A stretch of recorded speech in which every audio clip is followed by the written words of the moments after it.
ಈಗ ನೋಡಿ ನಾನು ರಜಕ ಮಾಡಿ ತೋರಿಸ್ತಾ ಇದ್ದೀನಿ.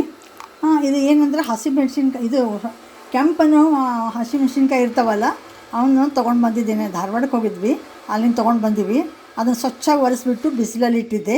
ಆಮೇಲೆ ತುಂಬು ಮತ್ತು ಅದು ತುದಿ ಏನು ಮಾಡಬೇಕು, ಒಂದು ಕಂಚಿಯಿಂದ ಅಂದರೆ ಕತ್ರಿಯಿಂದ ಕತ್ತರಿಸ್ಕೋಬೇಕಾದ್ರೆ ಕತ್ತರಿಸಿ ಚಲೋತ್ತಾಗಿ ಒರೆಸ್ಬಿಟ್ಟು ಅದಕ್ಕೆ ಒಂದು ಸ್ವಲ್ಪ ಮೆಂತೆ, ಒಂದು 2 ಸ್ಪೂನಷ್ಟು ಮೆಂತೆ ನೋಡಿ ಇಲ್ಲಿ ಪುಡಿ ಮಾಡಿ ಹುರ್ಕೋಬೇಕು. ಇದನ್ನು ಹುರ್ಕೊಂಡು ಪುಡಿ ಮಾಡಬೇಕು. ಇದ್ರ ಜೊತೆ ನಾನು ಹಾಲಿಂಗ್ ಹಾಕ್ತಾಯಿದ್ದೀನಿ. ಹಾಲಿಂಗನ್ನು ನಾನು ಒಂದು ಸ್ವಲ್ಪ ಎಣ್ಣೆಯಲ್ಲಿ ಕರ್ಕೊಂಡಿದ್ದೆ. ಇದ್ರ ಜೋಡಿನೇ ಅದನ್ನು ಹಾಕಿಬಿಟ್ಟು 2 ಸ್ಪೂನಷ್ಟು ಈಗ ನೋಡಿ ಹಸಿಮೆಣ್ಸಿನ್ಕಾಯಿ, 2 ಸ್ಪೂನಷ್ಟು ಮೆಂತೆ ಪುಡಿ, ಇಂಗಿನ ಪುಡಿ, ಆಮೇಲೆ ಉಪ್ಪು, ಆಮೇಲೆ 4 ನಿಂಬೆಹಣ್ಣು ಇದಕ್ಕೆ ಹಿಂಡಿದ್ದೆ.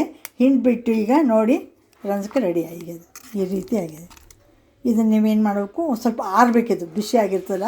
ಮಿಕ್ಸರ್ಗೆ ಹಾಕಿರ್ತೀವಲ್ಲ, ಇದು ಬಿಸಿ ಆಗಿರ್ತದೆ. ಇದು ಆರಬೇಕಿದು. ಆರಿಂದ ಒಂದು ಏರ್ಟೈಟ್ ಕಂಟೈನರ್ನಲ್ಲಿ ತೆಗೆದಿಟ್ಬಿಟ್ರೆ ನೀವು ವರ್ಷಾನುಗಟ್ಟಲೆ ಇದನ್ನು ತಿನ್ಬೋದು. ದೋಸೆಗೆ ಉಪಯೋಗ ಮಾಡ್ಕೋಬೋದು, ರೊಟ್ಟಿಗೆ ಉಪಯೋಗ ಮಾಡ್ಬೋದು, ಚಪಾತಿಗೆ ತುಂಬ ರುಚಿಯಾಗಿರ್ತದೆ ಇದು. ಈ ರೀತಿ ನೀವು ಟ್ರೈ ಮಾಡಿ ನೋಡಿ. ಚಲೋ ಅನಿಸಿ ನನಗೊಂದು ಲೈಕ್ ಮಾಡಿ, ಶೇರ್ ಮಾಡಿ, ಕಮೆಂಟ್ ಮಾಡಿ. Thank you very much for watching my channel. Thank you.